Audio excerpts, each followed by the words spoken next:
یہ ہے قطر، سعودی عرب، بحرین اور UAE کے درمیان واقع دنیا کا سب سے امیر ترین کنٹری۔ اتنا امیر کہ اس کی پر کیپٹا انکم ہے $1,28,000، جو کہ امریکہ، سنگاپور اور ایون پڑوسی عرب ممالک جیسے کہ UAE اور سعودی عرب وغیرہ سے بھی کہیں زیادہ ہے۔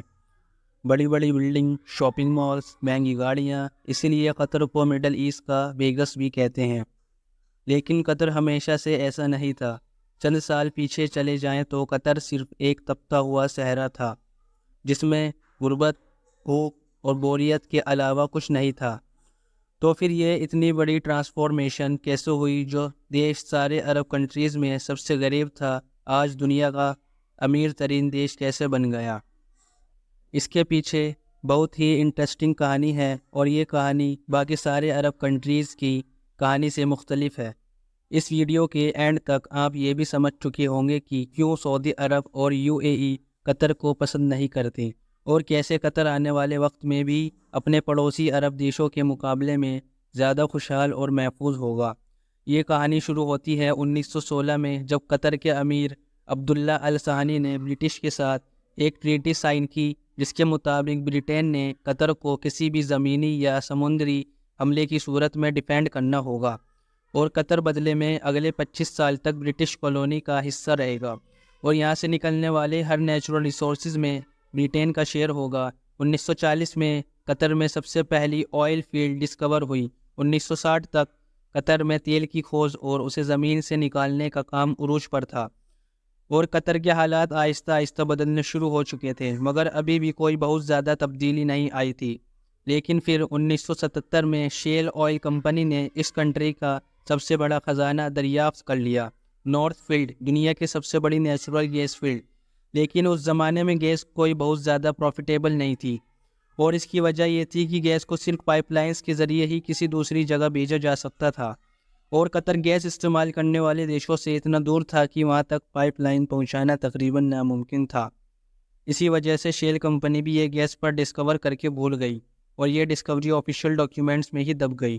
1971 میں قطر کو برٹین سے آزادی مل گئی، اور وہ ایک آزاد ملک بن گیا۔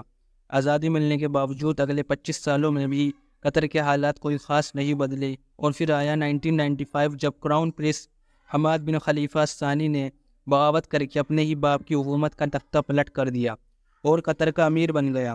نئے امیر کا ایک ہی فوکس تھا، اور وہ تھا گیس۔ حماد بن خلیفہ یہ جانتا تھا کہ قطر کی تقدیر صرف گیس ہی بدل سکتی ہے، اسی لیے اس نے ایک بہت ہی ریئر ٹیکنالوجی گیس لیکویفیکیشن میں انویسٹ کیا۔ لیکویفیکیشن ایک ایسی ٹیکنالوجی ہے جس میں گیس کو لیکوڈ فارم میں کنورٹ کیا جاتا ہے تاکہ اسے آئل کی طرح شپس میں دوسرے کنٹریز تک پہنچایا جا سکے۔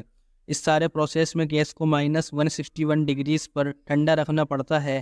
اسی پروسیس پر قطر نے ساری انویسٹمنٹ کر دی، اور آج وہ LNG کا سب سے بڑا ایکسپورٹر ہے۔ قطر سے گیس امپورٹ کرنے والے کنٹریز میں Japan, India, China, south Korea اور اسپین شامل ہیں۔ بلینس آف ڈالرز قطر میں آنا شروع ہو گئے، لیکن قطر کی تقدیر بدلنے کے ایکویشن میں تو یہ صرف ایک چھوٹا سا حصہ تھا، کیونکہ نیچرل ریسورسز تو بہت سی کنٹریز کے پاس ہوتے ہیں، انہیں ایکسپلوئٹ بھی بہت سی کنٹریز کر لیتے ہیں، مگر اصل مسئلہ آتا ہے ان ریسورسز سے آنے والے پیسے کو صحیح استعمال کرنے کا، ورنہ وینزویلا اور انگولا کا انجام ہمارے سامنے ہے۔ یہی وہ جگہ ہے جہاں قطر باقی تمام کنٹریز پر بازی لے گیا۔ قطر نے 2005 میں قطر انویسٹمنٹ اتھارٹی کے نام سے ایک کمپنی بنائی، جس کا مقصد تھا تیل اور گیس سے آنے والے پیسے کو پوری دنیا میں انویسٹ کرنا، اور اسی لیے آج دنیا کے ہر بڑے ملک اور ہر بڑی کمپنی میں آپ کو قطر انویسٹمنٹ نظر آئے گی، چاہے وہ لندن کے بڑے ہوٹلز آفیسز ہوں، اپارٹمنٹ بلڈنگس ہوں، امریکہ کے بڑے بڑے آفیسز ہوں، یا پھر ملٹی نیشنل جیسے ویکس ویگن، بارکلیج بینک، شیل، ٹیفینی اینڈ کو، یا پھر روس نیفٹ، رشیا کی سب سے بڑی آئل کمپنی۔ ان تمام کنٹریز اور کمپنیز میں قطر کی ہیوی انویسٹمنٹ ہے، لیکن یہ بھی قطر کی ٹوٹل انویسٹمنٹ کا ایک چھوٹا سا حصہ ہے۔ اس کے علاوہ Qatar billion of dollars roads, airports, research centre اور فائنینشیل سینٹرز وغیرہ پر لگا چکا ہے۔ ایون کہ ابھی فیفا ورلڈ کپ، جو کہ شاید دنیا میں اسپورٹ کا سب سے بڑا ایونٹ ہے، وہ بھی قطر میں ہی ہوا تھا، کیونکہ ایسے state of the art stadium پورے عرب میں صرف قطر کے پاس ہیں۔ ان ساری انویسٹمنٹ کا مقصد ہے آئل اور گیس کے الٹرنیٹ انکم سورسز کریٹ کرنا۔ اب یہ تو ٹھیک قطر کی اکنامک سائڈ، دوسری طرف انٹرنیشنل پولیٹیکل انفلوئنس حاصل کرنے کے لیے قطر نے دنیا کا سب سے بڑا عرب میڈیا نیٹ ورک شروع کیا جسے آج ہم الجزیرہ کے نام سے جانتے ہیں۔ اصل میں بہت سالوں تک قطر سعودی عرب کے کنٹرول میں تھا اور نئے امیر خلیفہ بن حماد یہ اچھی طرح جانتا تھا کہ اگر قطر نے دنیا میں ایک مقام بنانا ہے تو اس کے لیے اس کی ایک الگ سے پہچان بہت ضروری ہے۔ پوری دنیا تک قطر کی آواز اور اس کا نیریٹو پہنچانے میں الجزیرہ نے ایک بہت زبردست رول پلے کیا ہے۔ 2010 کے عرب اسپرنگ کے دوران بھی الجزیرہ وہ واحد چینل تھا جس نے پروٹیسٹ کو آن ایئر کیا اور اس کی وجہ سے سعودی عرب اور دوسری کنٹریز سے اسے زبردست کرٹیسزم کا سامنا بھی کرنا پڑا۔ الجزیرہ کا انفلوئنس اتنا زیادہ ہے کہ 2017 میں جب سب عرب کنٹریز نے قطر کا بائیکاٹ کیا تو اس کو ختم کرنے کے لیے جو سب سے پہلے ڈیمانڈ رکھی گئی تھی وہ تھی الجزیرہ کو بین کرنا۔ سعودی عرب اور UAE میں تو الجزیرہ 2017 سے اب تک بین ہی ہے۔ قطر کا بائیکاٹ ایک مکمل فیلر تھا اور اس کی سب سے پہلی وجہ تو یہ تھی کہ سعودی عرب کو اس بائیکاٹ میں سارے عرب کنٹریز کی سپورٹ حاصل نہیں تھی۔ ایون کویت اور عمان بھی اس بائیکاٹ کا حصہ نہیں بنے۔ دوسرا، قطر کے ایران اور ترکی سے بھی بہت اچھے تعلقات ہیں جس کی وجہ سے گو کہ سعودی عرب اور UAE قطر سے کافی ناراض ہیں، مگر انٹرنیشنلی سارے کنٹریز قطر کو ایک نیوٹرل اسٹیٹ سمجھتے ہیں اور اسی لیے پوری دنیا میں سوائے 6 کنٹریز کے کسی نے بھی اس بائیکاٹ کو سپورٹ نہیں کیا۔ قطر کو گیس کی وجہ سے ایک اور فیوچر ایڈوانٹیج بھی ملا ہے۔ آئل کے بارے میں تو بہت سے ایکسپرٹس کہتے ہیں کہ 2030 نہیں تو میکسیمم 2040 تک وہ الیکٹریسٹی سے ریپلیس ہو جائے گا، مگر گیس کے بارے میں ایسی کوئی پریڈکشن نہیں، بلکہ الٹا گیس کی ڈیمانڈ مسلسل بڑھتی جا رہی ہے۔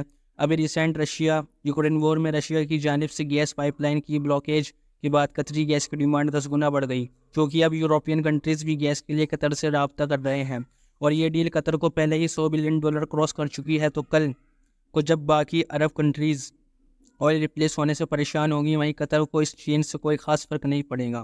اب قطر میں سب کچھ اچھا بھی نہیں ہے اور ریسنٹلی وہاں پر لیبر کلاس کی کنڈیشن کو لے کر کافی سوال بھی اٹھائے گئے ہیں، لیکن اسٹل قطر باقی عرب دیشوں کے مقابلے میں کافی اوپن اسٹیٹ ہے جہاں میڈیا کی آزادی ہے، اکنامک کنڈیشن بہتر ہے اور فیوچر پلاننگ بھی ہوتی ہے۔ آخر میں ہم آتے ہیں اس خطے کی طرف جو شاید نیچرل ریسورسز سے مالا مال ہے، مگر پولیٹیکل ڈفرینسز، کرپشن اور ریلیجیس ایکٹیویزمز کی وجہ سے اس وقت غربت، بھوک اور بد امنی کا شکار ہے۔ قطر کی آبادی کا 60% ساؤتھ ایشین ہے۔ انڈینس، پاکستانی، بنگلہ دیشی اور نیپالی قطری پاپولیشن کا سب سے بڑا گروپ ہے۔ اپنے دیش اور پیاروں سے ہزاروں میل دور دن رات محنت کرتے یہ لوگ ہر وقت خواب دیکھتے ہیں کہ کب ان کے اپنی کنٹریز اتنے خوشحال ہوں گے کہ انہیں 7 سمندر پار اس چلا دینے والی گرمی سے نجات ملے، اور ہر وقت سوشل میڈیا پر لڑنے والے یہ لوگ باہر کی کنٹریز میں بالکل مل جل کر رہتے ہیں، دکھ بانٹتے ہیں اور ایک دوسرے کی مدد کرتے ہیں، لیکن جیسے ہی یہ واپس اپنی کنٹریز میں آتے ہیں تو اپنے پرانے پولیٹیکل ایجنڈا سے متاثر ہو کر ایک دوسرے کو برا کہنے اور سمجھنے لگتے ہیں۔ نہ جانے یہ حالات کب بدلیں گے، کب اس سب کنٹیننٹ کے لوگ یہ فیصلہ کریں گے کہ یہ پولیٹیشینس ڈرٹی پالیٹکس کا حصہ نہیں بنیں گے، اس برین واشنگ سے باہر نکلیں گے، دوسروں کو بھی انسان سمجھیں گے اور فائنلی یہ فیصلہ کریں گے کہ اب ہم نے اپنے کنٹریز کو اس مقام پر لے کر جانا ہے جہاں پر آج ناروے اور قطر ہے۔ میں امید کرتا ہوں کہ آپ لوگ اس چینل کی ویڈیوز کو پسند کر رہے ہیں۔ یہ ہے وہ تمام سورسز جن سے ہم نے اس ویڈیو کے لیے کنسلٹ کیا ہے۔ اگر آپ کو یہ ویڈیو پسند آئی ہے تو اسے لائک اور چینل کو سبسکرائب ضرور کریں، کیونکہ ہم نے ابھی بہت سے انٹرسٹنگ ٹاپک پر ویڈیوز بنانی ہے، تو آپ کی سپورٹ بہت ضروری ہے۔ ملتے ہیں نیکسٹ ویڈیو میں، اپنا خیال رکھیے گا، اللہ حافظ۔